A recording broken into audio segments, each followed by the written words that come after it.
life in the Edwardian countryside had a rhythm and routine all of its own.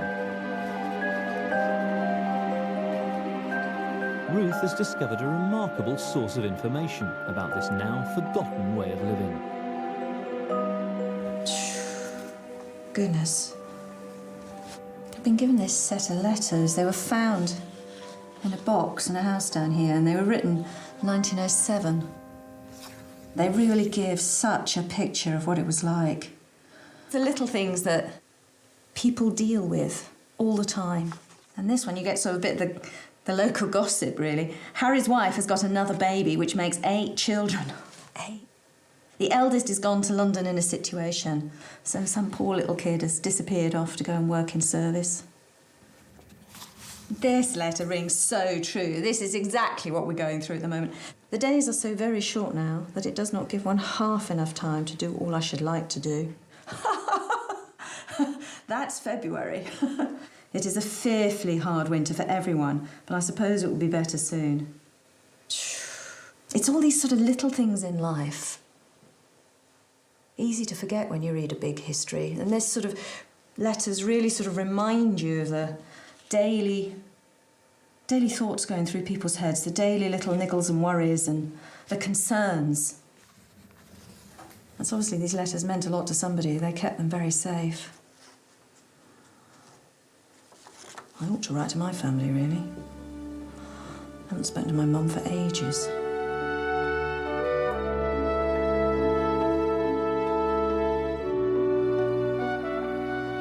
I'm a bad daughter. Don't keep in touch anywhere near enough. Dear Mum, sorry I haven't written for so long. You wanted to know what it's like down here. Well, I'm going to tell you what we've been up to today, so then you'll have a picture of a day in our lives.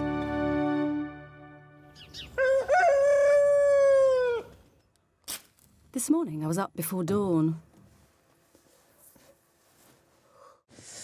Ooh, this bit as quick as possible. I am not a morning person. Thankfully, Edwardian underwear is fairly capacious and warm.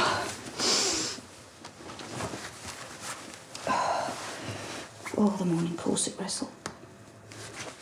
A Victorian corset was all about making the tiny little waist and compressing sort of this area, but left all of that completely untouched. It's as if an Edwardian corset is just a lot lower, so actually I'm really quite unsupported at the top.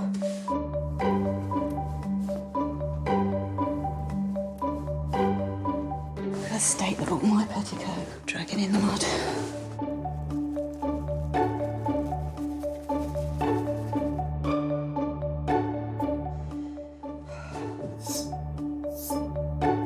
It takes some getting used to this.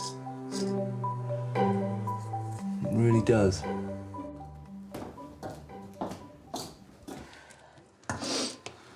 Oh dear, dirtiest job of the day. Before we can put the kettle on, before we can think about breakfast, I've got to get the range sorted out. Every tiny little drop of hot water I need has to come from this beast. As, of course, does the heating for the house, so pretty much the centre of all warmth and comfort.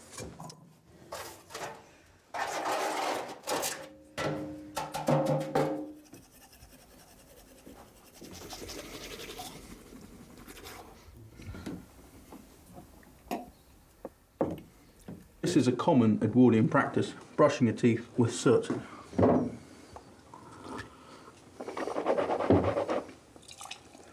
The brush I have here, made out of bone and badger bristles, pretty much resembles a modern toothbrush.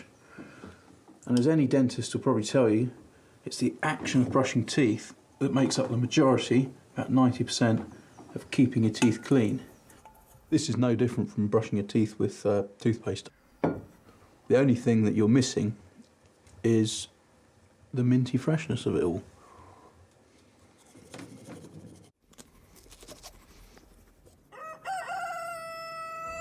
Every morning, Alex and Peter's first job is feeding the animals. But with the winter dragging on, their store of hay is running dangerously low. This is the lot, mate. Well, let's hope that rick is sound, yeah? Yeah, let's hope it's sound. They've built a rick to store extra hay in case this situation arose. Wobbling away, isn't it? The whole thing does move. It's covered in straw mats to keep rain out and prevent the hay from rotting. Now they must cut into the rick and see if the hay has survived. Well, some of these signs are pretty ominous here. Look, if I pull that out, you'll see that's actually a mushroom. It's actually growing. So mushrooms mean damp and warm, which is not really what we wanted. Don't worry, mate, it's going to come good, Peter, don't worry. I know. Cows are looking on like distinctly unimpressed. What have they done? Bungling fools. Many Edwardian farmers were dependent on income from livestock. In the 1900s, meat and dairy were one of the most profitable areas of Britain's agricultural output. Let it go, yeah? With the welfare state yet to provide a safety net, if his livestock failed, a farmer and his family could end up in the workhouse. So the team's animals are their most valuable asset, and to feed them, they need hay. There, that's it. Cut thee well, my boy. Oh, look at that. You can see all the mould under there, look. It's black. Right at this moment, I can't really see. There's a lot of dry here, there's dry here, but there's nearly as much damp, and I'm slightly worried about the angle there, because that means it's tipping into the middle of the rick, so... I think until we've cut off all the way down to the bottom, we won't really know. We're desperate for hay now. We've really got to the bottom of our resources up in the hayloft. If the winter looks like it's going to stretch on into March, we are going to really struggle.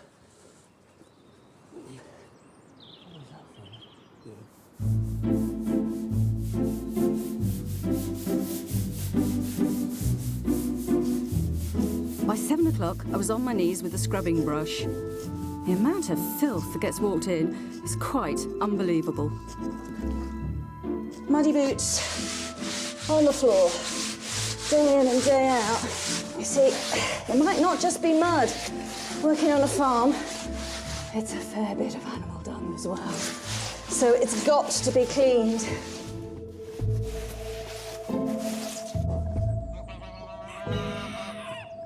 Dry on the outside because it's had the wind. It looked really dry. That the thing is, kept walking past it thinking, God, that rick's done well, it's brilliant. Whilst inside, it's a festering, rotting compost heap. Well, it's not even good for compost. We'll see. Maybe I'm being a bit negative, Peter. Wait a minute, Peter. What are you saying? Right, that is the top, that's the top layer. That's all right, isn't it? But look, I mean, that is, look, Peter, look at that. That looks lovely. It's good hay, it's dry hay. I would say that proves that those mats were an absolute success. They must have been fit as butcher's dogs, those boys. Oh. God. That's the one. Not so bad after all, Peter.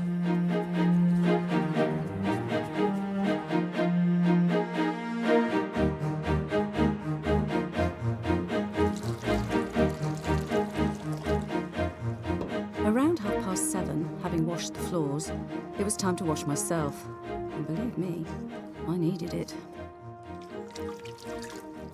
All the first jobs of the day are extremely dirty. Hygiene was such an important issue in Edwardian Britain, you know. It's the period of time when people are going on about the great unwashed. They're becoming increasingly sniffy about cleanliness of the body, mostly about sneering about other people's uncleanliness, as is always the way.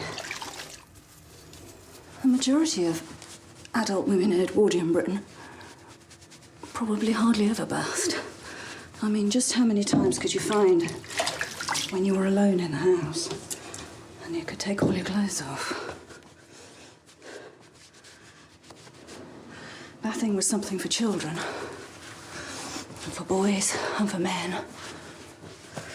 So that water's looking pretty grey.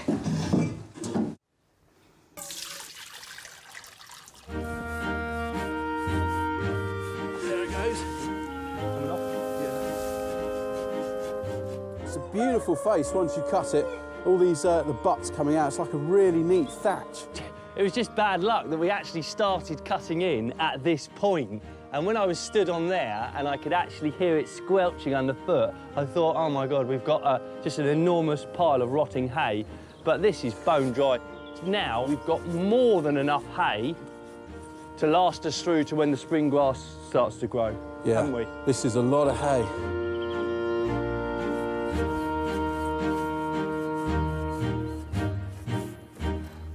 Spent ages trying to work out how to do an Edwardian hairstyle because every photograph you see, absolutely everybody has the big hair on top. Nobody has Ruth hair, which is skinny and little. You see, I mean, that's how my hair really wants to go up in a bun. Notice how there isn't very much of it. So I had to think about how on earth an ordinary woman would have achieved that if she had hair like mine. Because not everybody has big wavy hair. And the more I looked into it, the more adverts I kept finding for things to help you. More and more hair products. Not so much things in bottles, which of course is a modern approach to the problem. More about hair pieces. So I've got somebody else's plait. This is real hair. I tried it with one, still didn't work. Had to use two.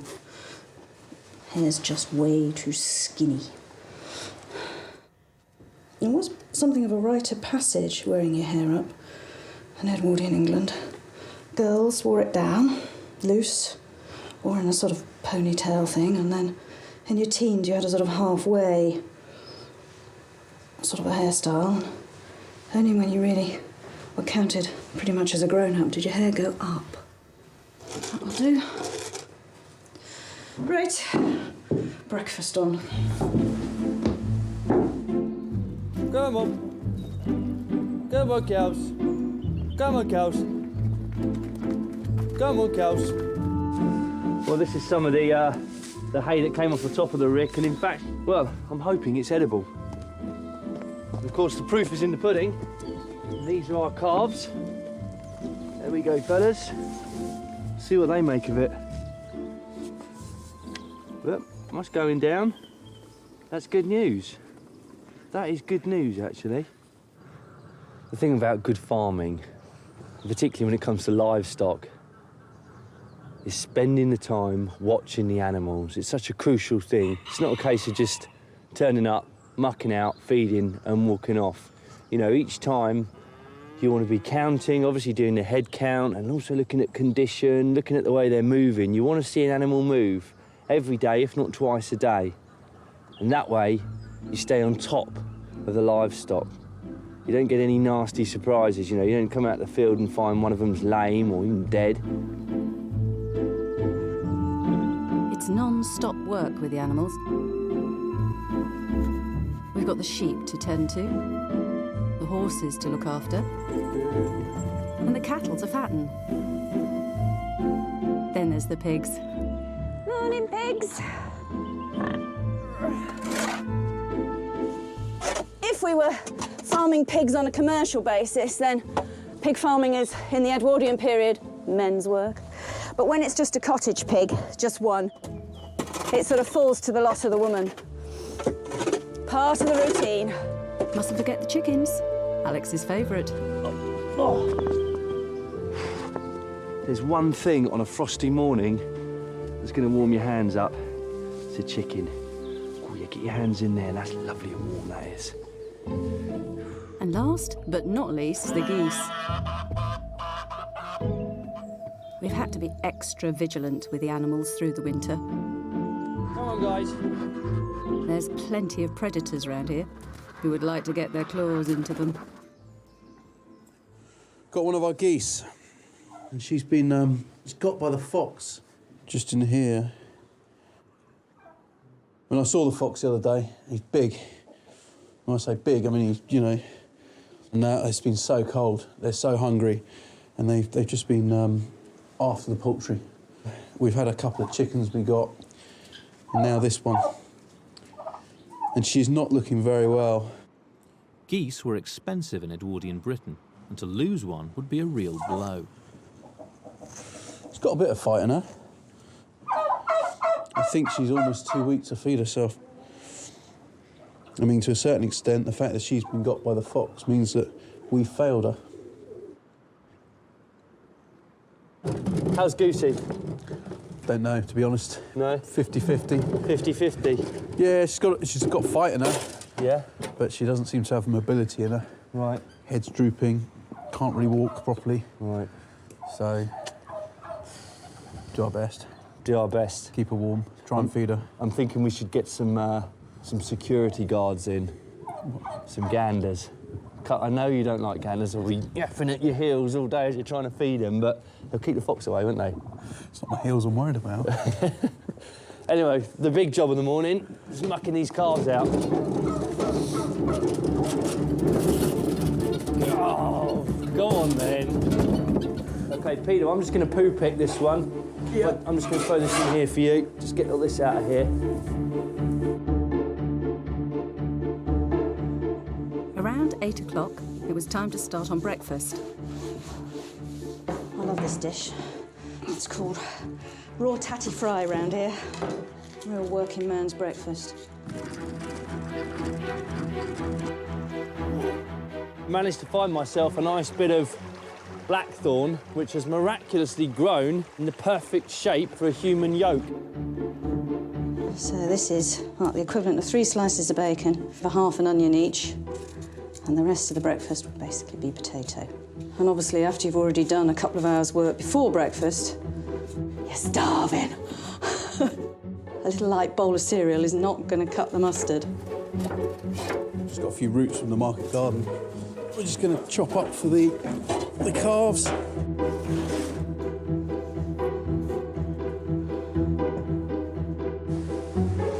Water. Roots. I think I'm just about ready for my breakfast now. Yeah, look forward to it.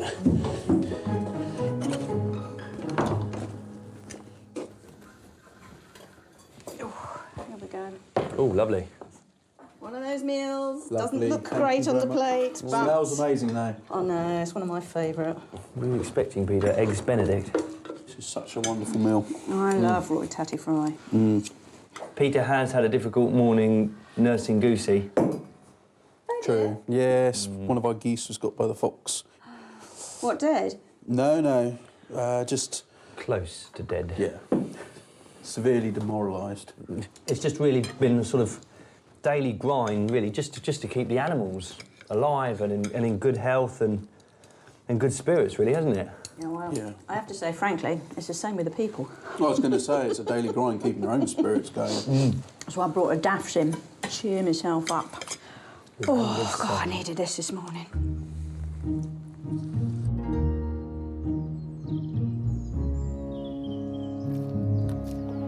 After breakfast, the farrier came to look at our 2 lovely Shire horses, Tom and Prince. He gives them a regular checkup every 6 weeks. And the farrier's job is basically keeping the horse's feet fit and in a fit state to work. Farriers are specialists in caring for horses' hooves and making horseshoes. The job has existed for centuries, but in the Edwardian period it was becoming formalised, with farriers taking exams and joining an official register. Ian Mortimer has been a qualified farrier for 16 years. It was a very important craft because, unlike today, in Edwardian times, horses weren't so much kept for pleasure. They were kept specifically to work. They were still the backbone of British motive power. So the British economy, really, at home was very much dependent on these. At that time, it was still very dependent on the draft horse in particular. So I suppose the big question here is, when are you looking to shoe and when are you not looking to shoe? There's 2 main reasons for shoe. The main one is if the horse is wearing his feet out faster than they're growing, right, you're going to end up with a lame horse, and you absolutely have to shoe. Yep. The other thing is grip. Horses sometimes, if on slippery ground, slightly slopey ground, yep, they do need the extra grip that a shoe will give them. Right. So it's basically like studs on a football boot. Right. It does make a difference. Prince is the younger of the two horses. Prince. Nuisance. He hasn't been pulling his weight in the field. He's 3 years old, so it's a sort of equivalent of being a teenager. He's just sort of clumsy, bored, generally sort of fed up with life on the farm kind of thing. Ian's discovered a possible reason for Prince's attitude. This horse's letdowner is uneven, unbalanced feet. Right. See how that's been pushed across that way? You Yeah, can see in yeah. there, but you know, you have to pull it out to see there. Yeah. The whole foot is leaning that way. So that Right. would mean this side would split here, Yeah. and then this side has been in the past packed with gravel. Right. Just because he walks hard on the outside, doesn't take enough weight on the inside, and it just flares away. So this isn't getting worn away, Yeah. which is why you can see it's starting to lie over. So this is crucial, actually, isn't it? It is, yes. If I was being sort of brutally kind of economic in my choices of Yeah, work, if you had to make your living from this horse, you think you might have 2 years, then he'll go lame, and he Right. probably would. But is there anything I could do if I could bring a farrier in? So let's say I've already got the horse. Can I bring a farrier? Can the farrier do anything about that slight imbalance there in the foot? Yes, you can do a little. You Right. can, but you know, in time that will still be his weak point. But Right. by shoeing it, you'll put that off. Right.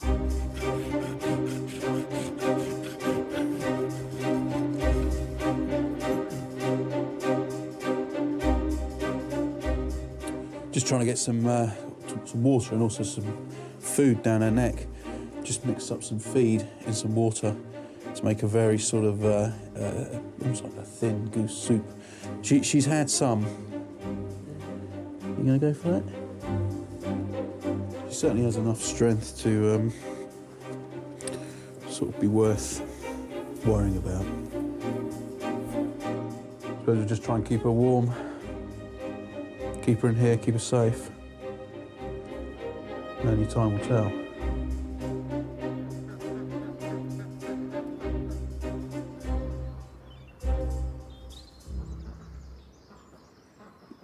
By mid-morning, I was getting on with the main work of the day.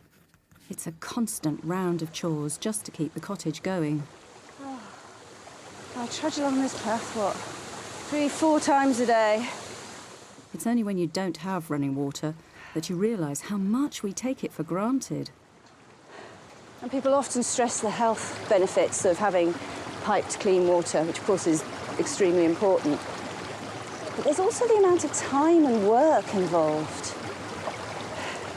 which you'd never know until you'd lugged it all yourself.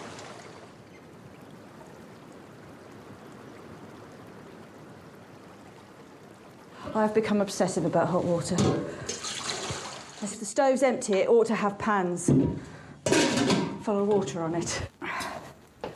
Just always need hot water, and of course you have to plan so far in advance. One of the laws of nature, isn't it? There's always more washing up. This has got really burnt on, this one. I left it a bit long and it's caught on the stove. Most Edwardian housewives just used a bit of sand on your cloth. Yeah, you've made your own free, disposable, environmentally friendly scouring pad.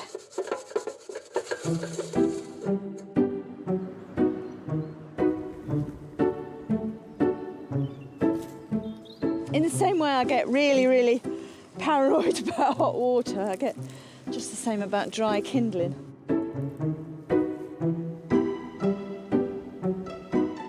Really notice how much hurry there is at this time of year. The days are so short. I'm rushing all the time. Every job, try and get it done as fast as possible because I've got to move on to the next one.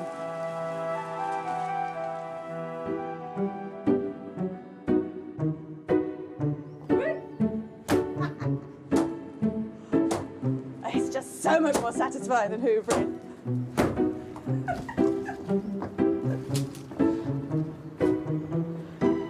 Oh! Once I get this dinner on, pretty much everything else is now under control. Housework wasn't the only daily task for Edwardian women. Across Britain, around 5 million Edwardian women were employed outside their homes, but working conditions often varied with their marital status.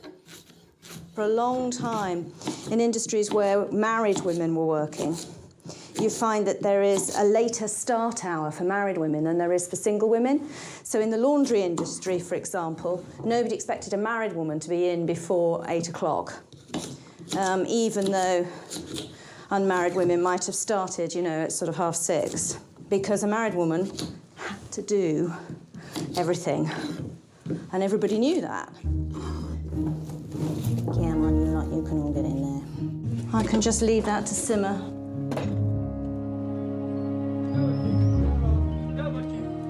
Our white-faced Dartmoor sheep are expecting lambs in a few weeks, so it's vital for the boys to make sure they're in good health.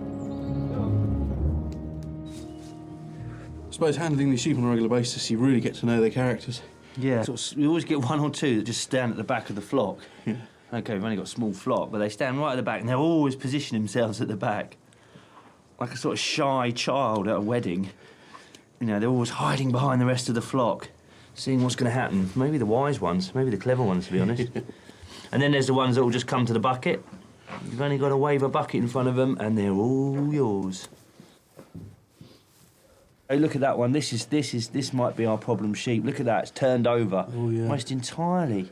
Problem with these Dartmoor sheep is that their natural habitat, in many ways as a breed, is up on the moor, you know, where it's also quite stony, and they would actually wear a lot of this down, but where we've got them down on, we've had them down very close to water meadows, so it really isn't the driest land in the area.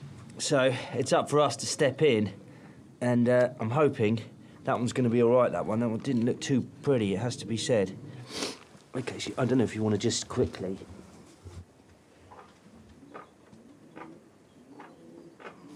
That little waxy deposit there that's just coming out, that means we've got a pregnant sheep. Indeed. So I think we should be confident that all of these have been serviced by old Cyril. Take back everything we said about him. Yeah, sorry Cyril, you've clearly been doing the job. OK, that next one out. The cold weather and hungry foxes could put the lambs in danger. So Alex is looking into an Edwardian solution. Wattle hurdles are made from locally sourced hazel. They keep the wind out and the lambs in. Hi Ian. Hi Alex. Nice to meet you. How you doing, all right? Local hurdle maker Ian Roper has come along to make a batch for the farm. Just putting the zails in at the moment. Zails? Yeah, zails. So basically, that's your upright post. OK. OK, so we want a couple of our best and longest rods, and they want to be about 8 foot long. Yeah. At least. I'm going to tie in the bottom of the hurdle here. Over and under, round and round. Right, so you're not just weaving, you're plaiting them as well? Yeah. At each end, the hazel must be turned back on itself without snapping. Again, that's very much technique more than strength. Brilliant. That's becoming like rope. It's just amazing, this really is. The way the wood has actually turned to a rope. Ian's twisted it so much that the fibres have separated, making it flexible, pliable. The wonder of wood. All right. So that's the bottom of the hurdle in. The middle of the hurdle is built up with tightly woven split rods. That's it. These hurdles are going to be That's it, you've got it. instrumental when it comes to lambing. And the beauty about the wattle hurdle is it keeps the wind out. And when it comes to lambing season, especially in places like Dartmoor, it's imperative that they don't get cold, wet, and then chilled by the wind. The sap will soon come up in it.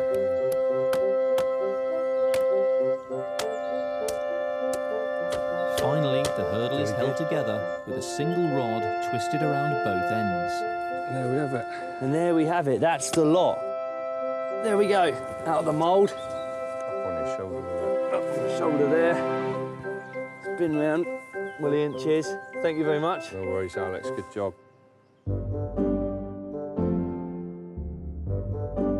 Around midday, I popped into the village shop. We needed a few supplies.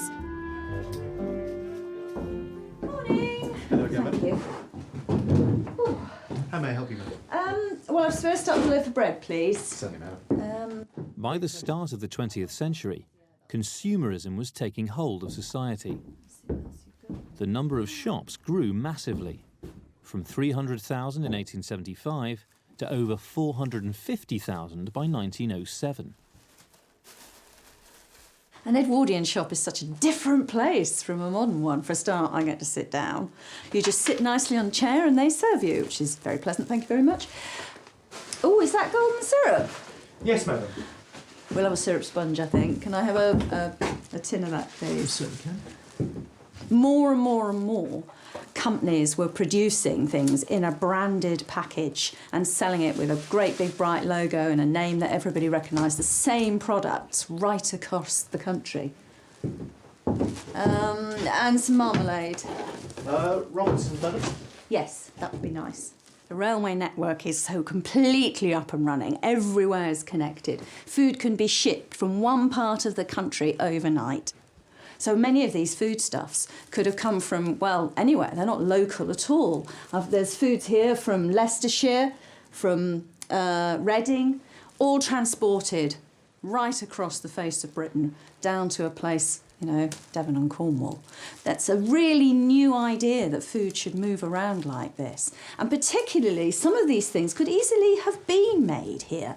I mean, there's no reason why the flour, for example, sitting there, couldn't be local flour, but it's not. And that's very much an Edwardian story.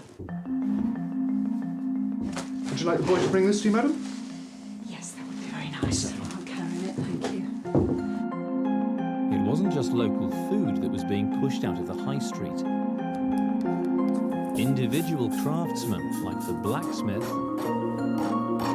and the candle maker were disappearing, unable to compete with new big brand names.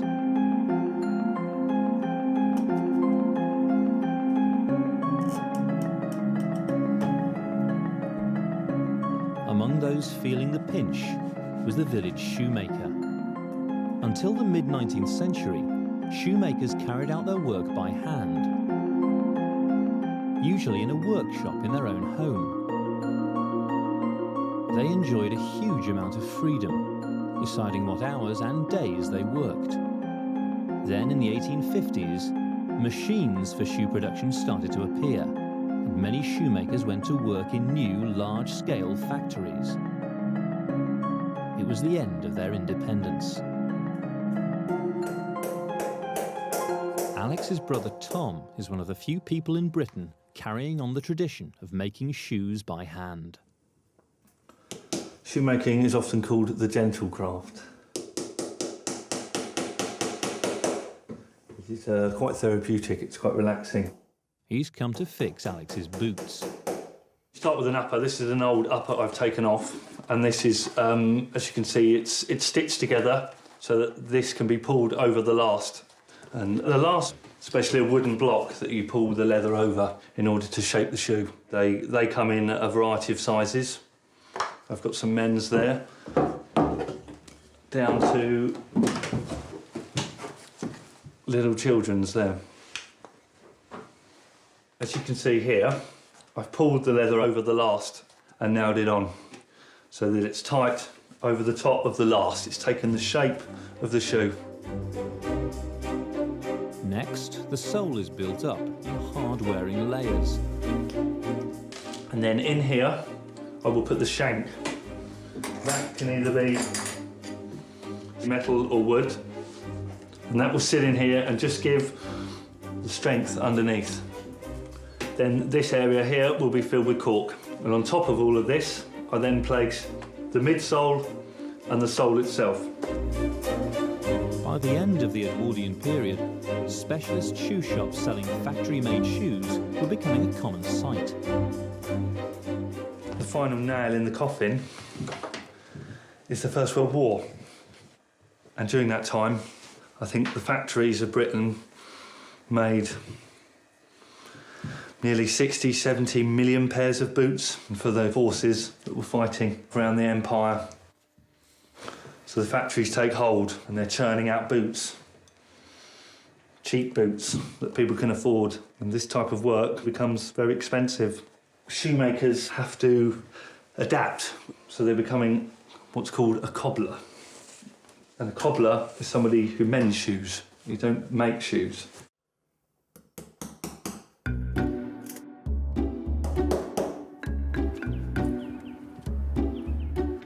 Beyond the high street, Edwardian manufacturers often use travelling salesmen to get their goods deep into the countryside. Good morning, sir. I just wondered, can I come in and show you one or two items I've just brought up from London? Sure, OK. Avid collector Maurice Collins owns over 400 historic inventions. And then just press down. He's come to the farm armed with his Edwardian wares. Do you have chickens, sir? We have a lot of chickens. I would, if I may, like to show you the very latest item that we are using for farms. And I will place this right over here, sir. Yeah. And you will find that this will grade your eggs. The chicken drops its egg, it rolls down. Oh! When it gets to the appropriate weight, it is then graded. How about that one? Unbelievable. Well, that's certainly something Alex might be interested in. Let me just show you one or two other items. Now, I know you get up very early in the morning. Yeah. Cold, I am sure. Indeed. You can wear this, fill it with hot water, place it around your belly. Makes me look slightly larger than I already am. Does it matter, sir, at 5 in the morning? No, cows don't care. This, in fact, it is what they call the propeller spoon, that you would actually mix your food. The propeller stirs it in the opposite direction, giving you double the result from half the effort. This is a bird caller. Which bird is that? Well, to be honest, we haven't quite established. That sounds like Alex in the morning. Let's see what else we have that might be of interest. Indeed. This, in fact, is the boot and shoe warmer. In this instance, you do not have to take your boots off. Well, one step at a time. No, that is quite something. And finally, I would like to show you the very ultimate in Edwardian technology. It's something that perhaps is going to sweep the country, and you are in at the beginning. This, sir, is the tease maid. A tease The maid? tease maid. The tease maid. And run, may I say, by clockwork. This item is based upon a clockwork situation of your clock. What you would do is set the alarm at the appropriate time that you wish to arise. I would imagine it's about 5 in the morning. About 10 in the morning, yeah. 10 in the morning? 5 in the morning. What would happen is you would actually fill the night before your kettle with the water. Right. As soon as the time arrives, this would automatically fly across there. The emery cloth would then strike on the match, which will light that heater. And when the kettle is boiled, it would tilt like that into the teapot, and then this iron would flash back and cut out the burning flames. That is absolutely fantastic. You have a vast selection of items here. Is there any one that you feel that would satisfy your immediate needs? The hen's egg sorter, perfect for our chicken concern. The boot warmer, perfect for my frozen feet. I mean, I want all of them. I need none of them. But I would quite like to possibly purchase this. I mean, how much is this going to set me back? Well, around about £2. An Edwardian labourer would probably be earning roughly around 20 shillings a week. Right. So 20 shillings is, what, £1? And this is just over £2. So this is over 2 weeks' wages. But, sir, well worthwhile. Yeah. It gives you the height of fashion in terms of domestic wear. And for you, we will do it paid on the never never. We'll send a man round to knock on your door to collect the money. Don't tell Alex or Ruth.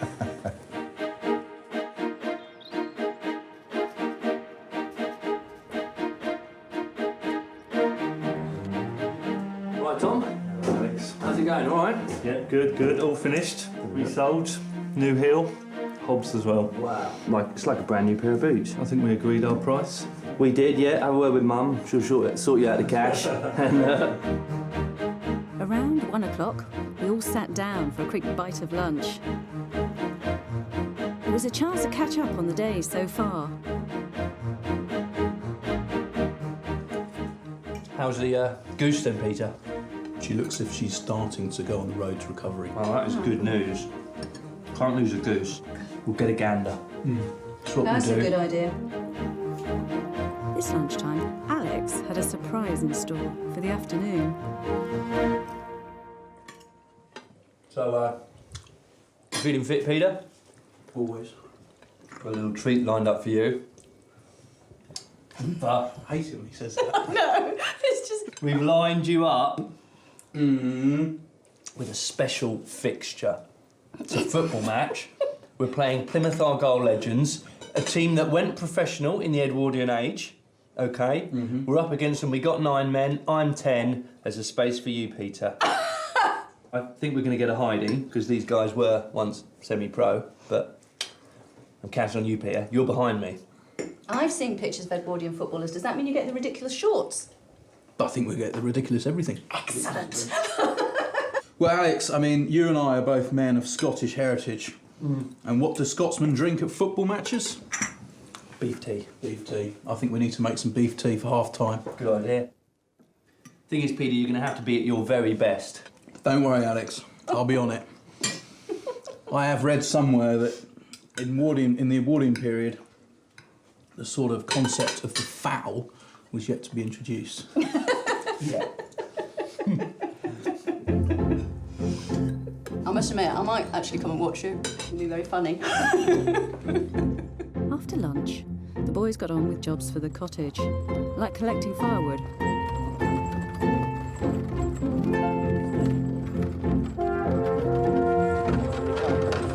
This is your cobbles now, Princey. Just you take it easy, boy. And whoa! Stand there, boy. This is all of the hedgerow wood that we cut out earlier in the year when we did the hedging. So it's had a couple of months to season. So all of that, hopefully, will make firelighting here down at the cottage much easier. Oh, what do you want to laz this over there? Yeah, same place, I reckon. A source of energy, a source of fuel for something back in the Edwardian period that was something you got yourself. You know, it wasn't a case of just flicking on switches here and there. It brings you that much closer doing this to experiencing life back then. You know, it's hard fought stuff, this. It really is.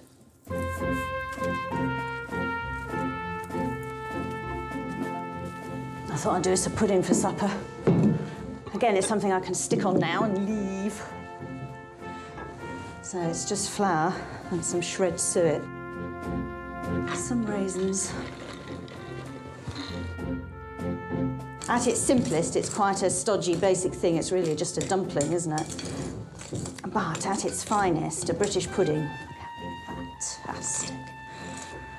I mean, what could be quicker than that? Frankly, take you longer to get the packaging off some ready meal, wouldn't it?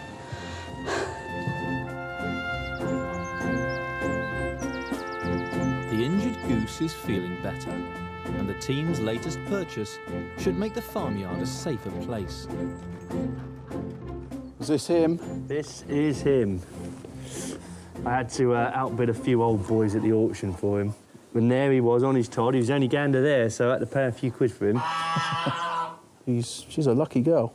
But this boy's going to protect you now. He wants to get involved. He's strong. And you can see he's been a bit of a fighter, look. And that's what we want. The things with this type of bird is it loves a ruck. Dogs, foxes, they'll go for them. They'll run at them, flapping their wings. And to be honest, most foxes will be put off, unless it's a big fox and he's really, really hungry. Most of them we put off. It's too much hassle to deal with them. Yeah. And a lot of farmers keep them for that purpose and that purpose alone. I think a lot of humans will be put off as well. Yeah. It's a lot of noise, it's a lot of violence. Yeah, that's the only problem is, Peter, I've brought a very, very anti-social creature into the farmyard. Once he gets confident, he'll be snapping at your heels, following you around the farm, barking and barking. Just like Ruth. Yeah. And here we go. Go on, then. There he goes. There he goes. It's the sound of a protected farmyard. Oh, off he goes.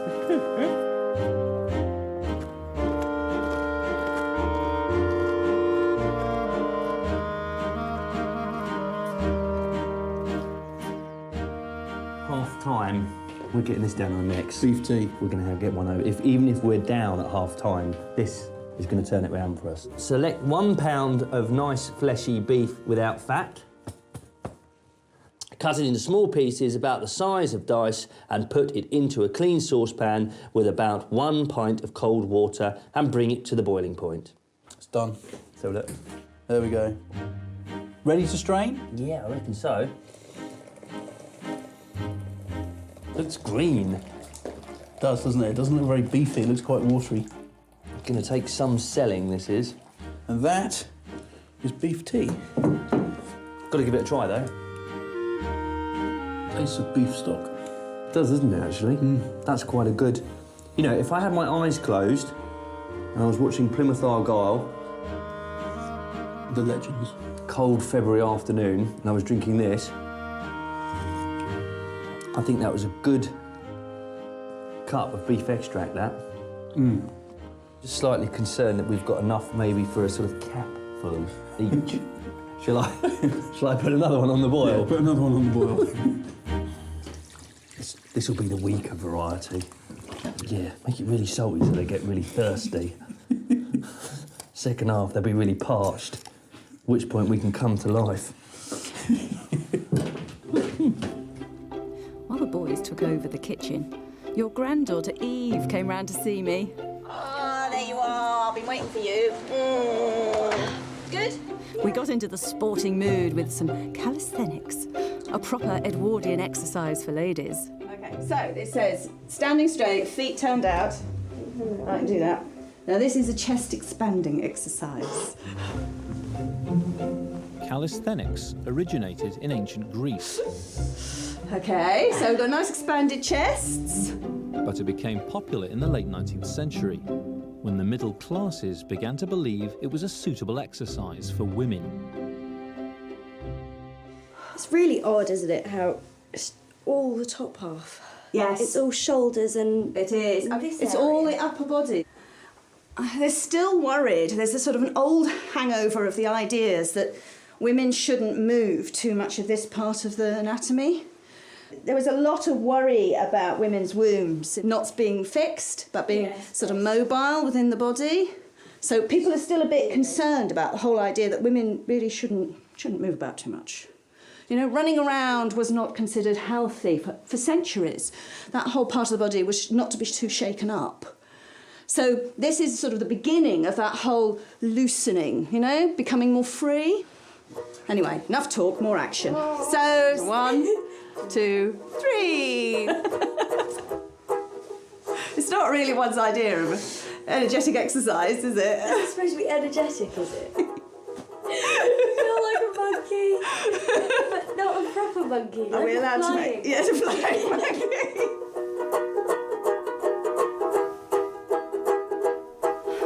There is a little bit, you know, of a... Yes, you can. Oh, for goodness sake, you wimp.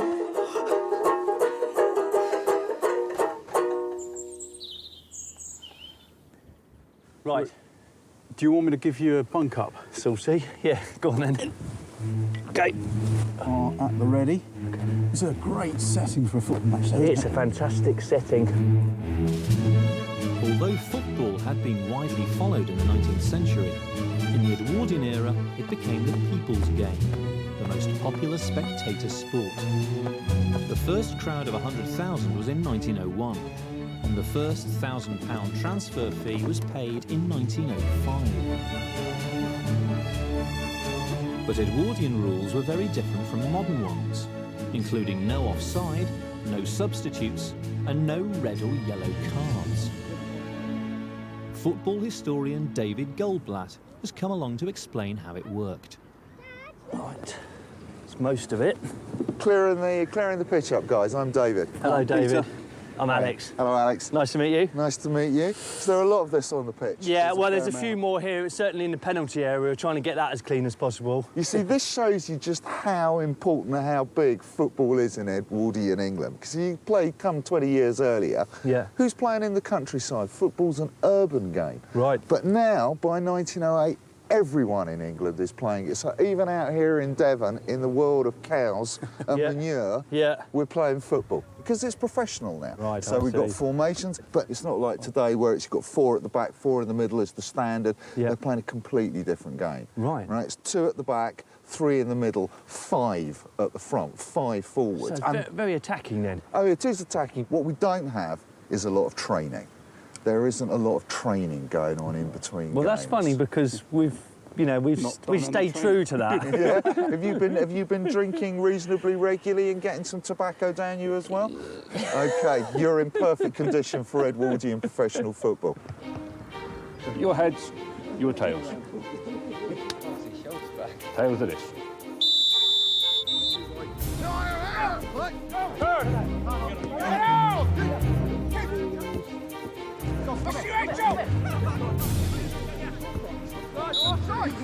Come on, ref! Yeah, I did say that, yeah. Go offsides!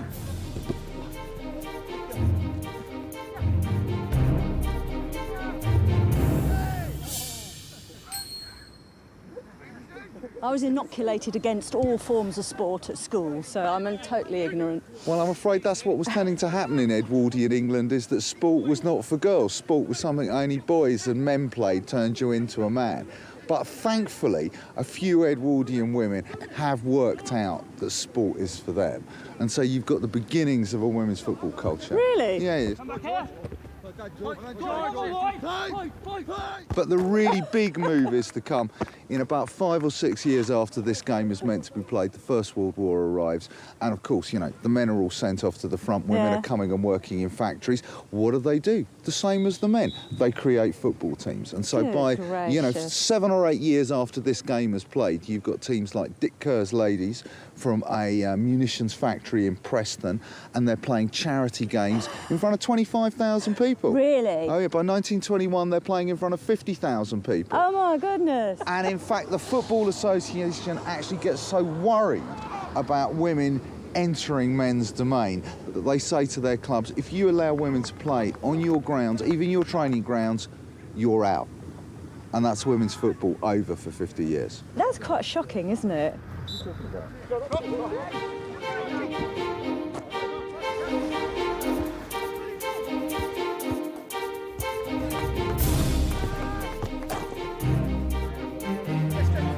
My lungs are bursting. My lungs are absolutely bursting. Play! Get stuck in!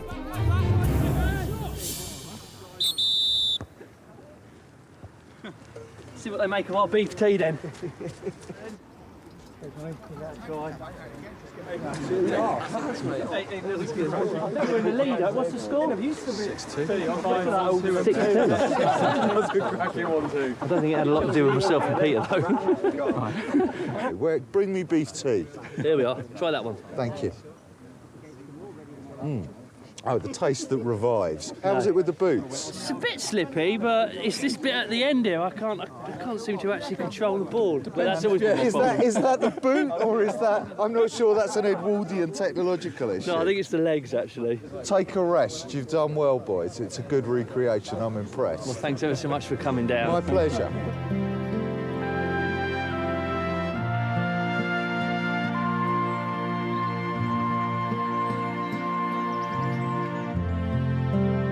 After the match, it was back home to put the animals to bed and to have a bite of dinner.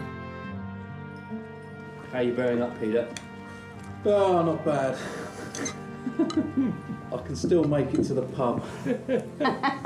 Might not make it back again. Then a quick drink to round off the day.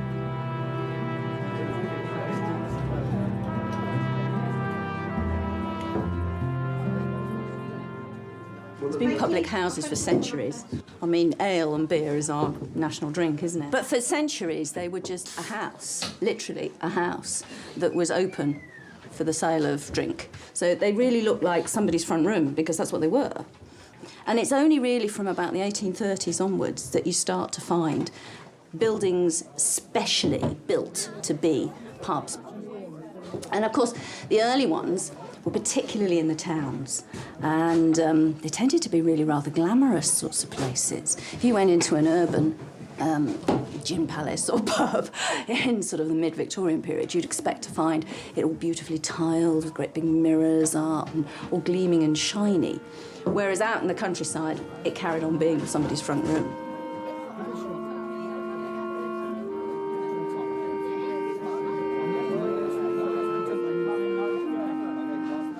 The end of another long day.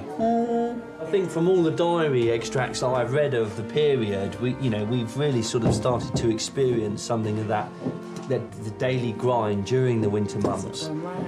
Yeah, and you're just praying that things are going to warm up. One thing I'm going to say is the public house is a haven from daily life. It is actually. Always a has bit of a been, refuge. always will be. Yeah, sort of a little moment out. Well, look, first and foremost, cheers to the day in the life of an Edwardian farmhouse. Another one down. Cheers.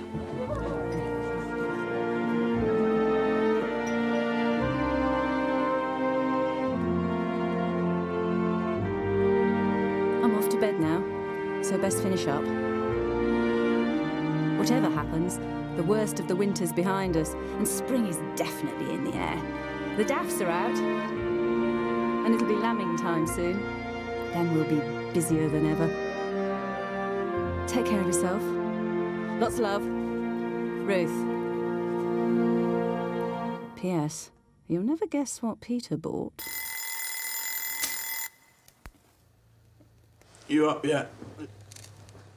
And I got a teas made to pay for.